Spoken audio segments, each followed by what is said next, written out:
सभी का स्वागत है हमारे YouTube channel study with Dharmveer PD class में। फ्रेंड्स, आज हम फिर से एक नई वीडियो को लेके आ गए हैं।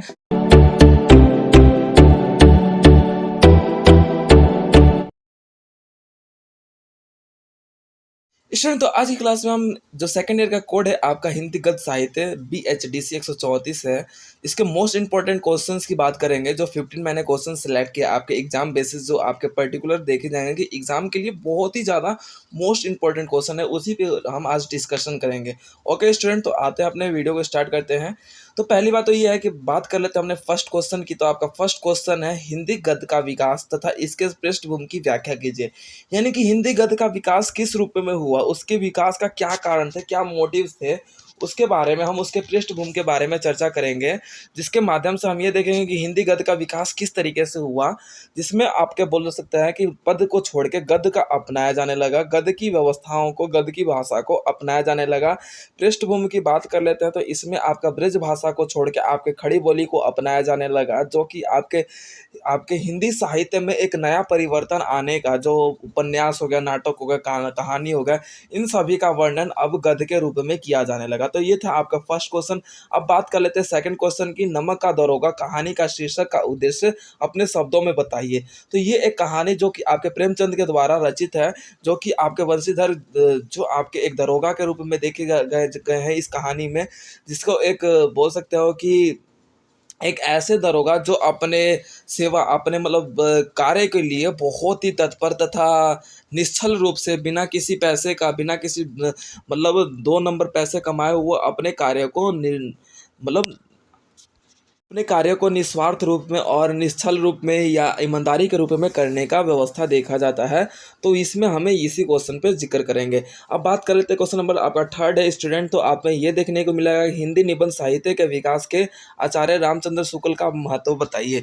यानी कि हिंदी गद्य साहित्य में जो आपके निबंध की बात कर लेते हैं तो आचार्य रामचंद्र शुक्ल के द्वारा अनेक प्रकार के परिवर्तन किए गए, जिसके अंतर्गत हम ये देखने को मिला कि हिंदी गद्य में आचार्य रामचंद्र शुक्ल जी का महत्वपूर्ण योगदान रहा है, जो कि हमारी व्यवस्थाओं को बेहतरीन बनाने के लिए या फिर निबंध को एक नया मोड़ लाने के लिए इनका महत्वपूर्ण योगदान माना जाता है। जिसके माध्यम से हम ये देखते हैं कि आचार्य रामचंद्र शुक्ल द्वारा हिंदी गद्य में जो व्यवस्थाएं लाई गई थी, जैसे कि उपन्यास हो गया, बाजा की शक्ति होगी, भारतेंदु हरिश्चंद्र में जिस जिस तरीके से इन्होंने पूर्णावस्था में रचनाएं किया, या फिर मनोविकार की भावनाओं पर इन्होंने अपने आप को शुरू से ही अपनी धारणा को अपने लेखन के माध्यम से वर्गीकृत किया, उसके बारे में इनके जो शुक्ल जी की जो शैली है वो बेहतरीन ही निबंध के रूप में बहुत ही बेहतरीन मानी जाती है। तो उसके बारे में हम जिक्र करेंगे। अब बात कर लेते हैं जैनेन्द्र के उपन्यासों की प्रमुख विशेषताएं बताइए।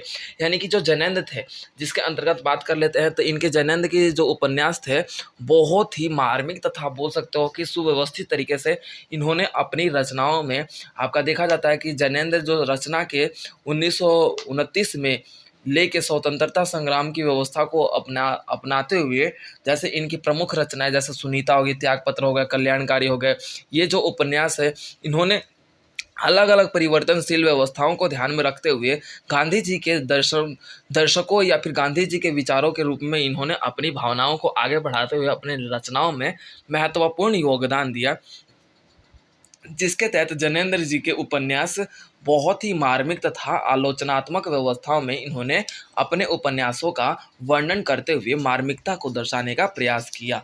अब उसके बाद आपका आ जाता है पर्टिकुलर अगले क्वेश्चन की बात कर लेते हैं। तो इसमें आपका आ जाता है तिलिस्मी और जासूसी उपन्यासों में अंतर क्या है, उसके बारे में बताइए। तो आपका ये तिलिस्मी और जासूसी उपन्यास, पहली बात तो यह है कि तिलिस्मी उपन्यास जिसके अंतर्गत आपके देखे जाते हैं 2 पात्र आते हैं, चंद्रकांता और आपका बोल सकते हैं कि नंदन खत्री, जैसे कि आपके उपन्यास के रूप में देखे जाते हैं। खत्री जी के जिस प्रकार उपन्यास है वो तिलिस्मी उपन्यास है, जो कि एक ऐसे व्यवस्थाओं को, एक ऐसे साहित्य का वर्णन करता है जो कि एक नए युग तथा जीवन में हमारे जो प्रवृत्तियां होती है, परिवर्तन होता है, उसका एक नया उजागर करते हुए इन्होंने अपनी भावनाओं को प्रदर्शित करने का प्रयास किया है तिलिस्मी उपन्यास में। अब बात कर लेते हैं जासूसी उपन्यास।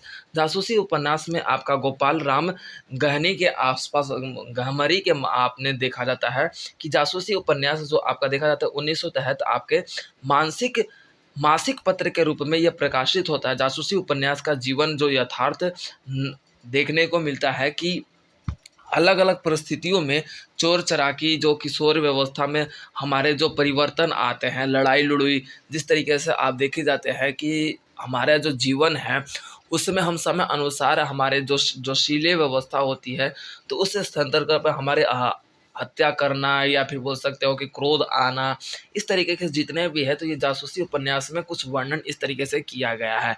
अब बात कर लेते हैं आपके भारतेंदु युग के 1875 से लेके 1900 तहत जो विकास हुआ है भारतेंदु युग में गद्य का, तो उसके बारे में बात कर लेते हैं। तो भारतेंदु युग में जो गद्य की व्यवस्था है, अलग अलग परिस्थितियों में इनका जो व्यवस्था महत्वपूर्ण देखने को मिलता है। जो भारतेंदु काल में गद्य की व्यवस्था है आगे बढ़ती हुई नजर आई, जो साहित्य का एक महत्वपूर्ण मार्मिकता था, एक भावनात्मक व्यवस्था, जो कि भक्ति रीति काल आदि काल, इन जितने भी काल है इन सभी कालों में अब गद्य की विकास की आधुनिकता देखने को मिलती है, जो कि भारतेंदु काल में देखा जाता है, जो कि इस काल का नामकरण आपके भारतेंदु हरिश्चंद्र के नाम से किया गया था। अब बोल सकते हैं कि अगला क्वेश्चन की बात कर ले, तो अगले क्वेश्चन है आपका हजारी प्रसाद द्विवेदी के निबंधों का विशेषता पर प्रकाश डालिए। यानी कि हजारी प्रसाद द्विवेदी, ठीक है, जिसके अंतर्गत आपके अगले क्वेश्चन की बात कर लेते हैं। तो ये आपका हजारी प्रसाद द्विवेदी के जो रचना है, जिसके अंतर्गत हम ये देखें कि इनकी जो पृष्ठभूमि की बात कर ली जाए, तो इनके जो निबंध हैं, ठीक है, वो इनके निबंध आपकी मार्मिकता तथा एक भाषा शैली जो जीवन के महत्वपूर्ण पहलुओं को दर्शाने का प्रयास करता है। बोल सकते हैं कि इनकी सांस्कृतिक और पुरातात्विक व्यवस्था पर इनकी भाषा का सामंजस्य देखने को मिलता है, तत्सम शब्दों का प्रयोग देखने को मिलता है। इतिहास और साहित्य के एक ज्योतिर्लिंग माना जाता है। ज्योतिर्लिंग यानी कि इतिहास और साहित्य के रूप में इनको महत्वपूर्ण दर्जा दिया गया है। अब बात कर लेते हैं आपके अगले क्वेश्चन की। क्वेश्चन नंबर 8 है आपका कुबेर नाथ राय, यानी कि कुबेर आपके देखे जाते हैं कि अगले अगले क्वेश्चन की बात कर लेते हैं। तो आपका आ जाता है कुबेर नाथ राय की भाषा शैली पर टिप्पणी कीजिए। कुबेर नाथ राय, इट मीन्स जैसे कि ये आपके देखे जाते हैं इनकी जो भाषा शैली है कुबेर नाथ राय की, तो इसमें ये देखने को मिलता है कि एकमात्र ऐसी भाषा शैली कथामणि को छोड़ के जो बात की जाए, कथामणि इनकी जो भाषा शैली है जो निबंध के रूप में देखी जाती है, तो आचार्य कुबेर नाथ राय का जन्म जो देखा जाता है कि आपके उत्तर प्रदेश में माना जाता है। तो इनकी जो रचनाएं होती है भारत की एक संकल्पना के और तथा आपके अलग अलग देशों में, जैसे कि आपका बोला सकता है कंबोडिया, मलेशिया, इंडोनेशिया, इन जैसे क्षेत्रों में भी इनकी रचनाओं का व्यवस्था देखने को मिला है। तो इनकी रचनाएं होती हैं जो पूर्णतः हमारे समाज की एक नई दिशा, एक नई सोच व्यवस्था को दर्शाने का प्रयास करता है। ठीक है स्टूडेंट, तो उसके बाद आपका अगला क्वेश्चन आ जाता है पर्टिकुलर हमारे नेक्स्ट क्वेश्चन की बात कर लेते हैं, क्वेश्चन नंबर 9 की। तो क्वेश्चन नंबर 9 आपका आ जाता है आकाशदीप कहानी का सार अपने शब्दों में बताइए। आकाशदीप कहानी की बात कर लेते हैं तो इसमें दो पात्र आते हैं जो कि पर्टिकुलर ये देखने को मिलता है कि एक आपका चंपा होती है, दूसरा आपका बुद्धगुप्त होता है। ये देखने को मिलता है कि चंपा और बुद्धगुप्त के द्वारा इर्द गिर्द ही ये कहानी पूर्णतः ये घूमती रहती नजर आती है। इसके शब्दों की बात कर लेते हैं तो इसमें ये देखने को मिलता है कि आकाशदीप में जो आपके कहानी का सार है, तो इसमें आपके बुद्धगुप्त ये एक समुद्री व्यवस्था के रूप में ये पूरा कहानी वर्णित किया गया है कि एक समुद्र की व्यवस्था किस प्रकार से लुटेरे समुद्र के जहाज़ों को लूटने के लिए आते हैं और इन्हें बंदी बना लेते हैं। कुछ इस तरीके से आपके देखा जाता है कि चंपा और बुद्धगुप्त दोनों भी बंदी बन जाते हैं, लेकिन धीरे धीरे इन दोनों के बीच प्रेम की भावना उत्पन्न होने लगती है। तो किस तरीके से चंपा अपने पिता की मृत्यु होने का कारण खोज कर जिस तरीके से पता चलता है, तो उस तरीके से ये किस प्रकार से व्यंग करती है अपने पिता के मृत्यु के बाद उसके पिता के जो हत्यारा है उस पर व्यंग करते हुए उससे दूर रहने का प्रयास करती है। तो ये था आकाशदीप की कहानी का सार जो कि ये देखने को मिलता है। ठीक है, तो अब बात कर लेते हैं हमारा वापसी कहानी का सार। वापसी कहानी का सार बताते हुए हमारे मतलब इसके बारे में लिखना है। ठीक है, तो हमारा जो अगला पॉइंट है वापसी कहानी। वापसी कहानी जो कि आपके गजाधर बाबू के रूप, इसका मुख्य पात्र आपका देखा जाता है जो गजाधर बाबू हैं, वो रेलवे की नौकरी को मतलब कंप्लीट करके वहाँ से अपने घर वापस आते हैं, तो उसी स्थिति में ये वापसी आपका नामकरण हुआ है इस कहानी का। तो उसके तहत हमें ये देखने को मिला कि ये अपने रेलवे की नौकरी का रिटायरमेंट व्यवस्था को देखते हुए जिस प्रकार से ये वापस आते हैं, तो उस परिवार में अपने परिवार के लिए, अपने परिवार से मिलने के लिए बहुत ही ज़्यादा भावुक तथा खुशी से भरपूर थे। लेकिन उन्हें अपने घर में आकर उन्हें ये लग रहा था कि उनके स्वागत के लिए उनके परिवार के सभी सदस्य उनके गेट पर ही इंतज़ार कर रहे हैं। उनके बच्चे, उनके परिवार, उनकी बीवी सभी इंतज़ार कर रहे हैं। लेकिन ऐसा कुछ नहीं होता और उनके जो जो स्वरूप है, उनके प्रति जो प्रेम की भावना थी गजाधर बाबू के प्रति, वो धीरे-धीरे इनके परिवार के बीच अब देखने को नहीं मिल रहा था। तो कुछ ये तरीका इस कहानी में गजाधर बाबू फिर अकेले पड़ जाते हैं, ये आपका पूरी कहानी का सार देखने को मिलता है। ठीक है, उसके बाद आपका अगला पॉइंट आ जाता है, अगला जो है क्वेश्चन है आपका त्यागपत्र शीर्षक के सार्थकता पर प्रकाश डालिए।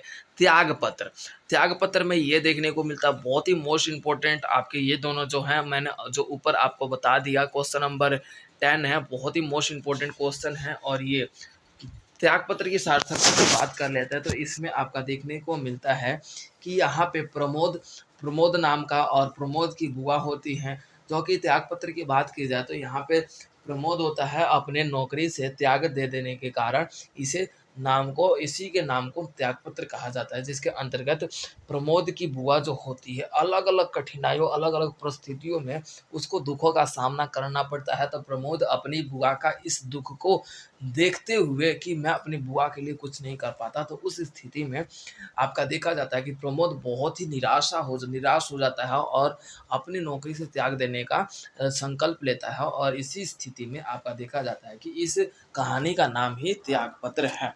ठीक है, तो अब बात कर लेते हैं आपके अगले क्वेश्चन का। तो आपके अगला क्वेश्चन है, ललित निबंध के दृष्टिकोण पर कुटज की विशेषताओं की विवेचना कीजिए। यानी कि ललित जो निबंध है उसके कुटज विशेषताओं की बात कर लेते हैं। तो इसमें हमें ये देखने को मिला कि ललित की बात की जाए तो आपका देखने को मिलता है कि जिसके माध्यम से ये जो निबंध है, ललित निबंध जो कुटज है, उसके बारे में बताना है कि इन दोनों के बीच क्या अंतर है। तो पहली बात तो ये है कि आपको पता होना चाहिए स्टूडेंट की, पर्टिकुलर ये देखने को मिलेगा कि ललित जो निबंध है वो हमारे आत्म तथा सरलता तथा कहानी के रूप में एक नाटक व्यवस्था को प्रदर्शित किया गया है, जो कि कुटज की भाषा जो है पूर्णतः सहज तथा आपका सरल तथा एक नवीनीय व्यवस्था यानी कि नएपन में उत्साहित करने का प्रयास किया गया है, लिखने का प्रयास किया गया है, जिसके अंतर्गत कुटज की बात कर लेते हैं। तो इसमें जो निबंधों का प्रयास, लिखने का प्रयास किया गया है, उर्दू, फारसी और तथा देशज शब्दों का प्रयोग भी कुटज में मिलता है। तो ये आपका ललित और कुटज की विशेषताओं के बारे में था। अब बात कर लेते हैं आपके अगले क्वेश्चन का। क्वेश्चन नंबर 13 है, गजाधर बाबू का चरित्र चित्रण कीजिए। तो गजाधर बाबू का जो चरित्र चित्रण है बहुत ही मार्मिक तथा अपने बोल सकते हो स्वाभिमानी व्यवस्था के रूप में इनका चरित्र चित्रण देखने को मिलता है कि इनके घर वाले किस तरीके से इनका बहिष्कार करने लगते हैं या फिर इनसे मतलब रूखा व्यवहार करने लगते हैं। तो इस स्थिति में गजाधर बाबू अपने क्षेत्र या फिर अपने कार्य क्षेत्र में वापस लौट आते हैं। तो गजाधर बाबू का परिवार से जो इनका जो दोहन होता है या फिर तौहीन होता है, उस स्थिति में ये अपना विरोध करते हुए आगे बढ़ने का प्रयास करते हैं और उस स्थिति में आपका देखा जाता है कि गजाधर बाबू अब धीरे धीरे अपने जीवन में आगे बढ़ते हैं। तो अब इसके बाद आपका आ जाता है क्वेश्चन नंबर 14, लोभ और प्रीति भावों की विवेचना कीजिए और तथा शुल्क जी के विचार पर अपनी राय दीजिए। लोभ और प्रीति, शुल्क जी के द्वारा यानी कि बोल सकते हो कि हजारी प्रसाद, बोल सकते हो कि रामचंद्र शुक्ल जी हैं, जिसके अंतर्गत ये देखने को मिला है कि लोभ और प्रीति, एक मानव किस प्रकार से लोभ करता है और प्रीति यानी कि लोभ एक छल के रूप में देखा जाता है, किसी की पाने की इच्छा के रूप में देखा जाता है, लेकिन प्रीति इट मीन्स प्रेम और भावना जो कि निश्चल होता है। इसके बारे में इनके द्वारा, शुक्ल जी के द्वारा आपका देखा जाता है कि इन्होंने वर्णित किया है कि प्रेम एक निश्चल भावना से पूर्ण होता है, लेकिन लोभ एक बोल सकते हो पाने तथा इच्छा की व्यवस्था देखने को मिलती है जो कि लोभ से भरपूर होता है, यानी कि लोभ करने की व्यवस्था देखने को मिलती है। अब बात कर लेते हैं question number 15 and last question की। धन को लेकर पंडित अलोपी दिन का क्या सोच था? धन को लेके यह आपका देखा जाता है प्रेमचंद द्वारा एक रचित कहानी है नमक का दोहरा, उसमें आपका देखा जाता है कि एक महत्वपूर्ण पात्र होते हैं वो आपके पंडित अलोपी दिन, जो कि धन को वो एक लक्ष्मी मानते हैं कि लक्ष्मी से ऊपर कोई कानून व्यवस्था नहीं होता, लक्ष्मी के आगे सब झुके होते हैं, कानून भी उसके आगे सर टेक देता है, घुटने पर बैठ जाता है। तो उस स्थिति में पंडित अलोपी दिन ही लक्ष्मी को सब सर्वमान या फिर सर्वोपरि मानते थे। उस स्थिति में आपका देखा जाता था कि पंडित अलोपी दिन गैरकानूनी व्यवस्था से नमक का व्यापार करते हुए भी वो लक्ष्मी को ऊपर मानने का प्रयास कर रहे थे। तो ये था स्टूडेंट आपके मोस्ट इंपॉर्टेंट जो सेकेंड ईयर का कोड है BHDC 134 हिंदी गद्य साहित्य, जो कि एग्जाम के लिए valuable and most important question थे। अगर इन्हीं क्वेश्चंस को आप कर लेते हो तो आपके एग्जाम में 80+ मार्क्स लेने से आपको कोई नहीं रोक सकता। और उस सिचुएशन में आप हमारे चैनल्स को सब्सक्राइब कर लीजिए ताकि हमारे जो भी न्यू वीडियोस आप लोगों को अपडेट किए जाए आप तक डायरेक्ट पहुंच सकें।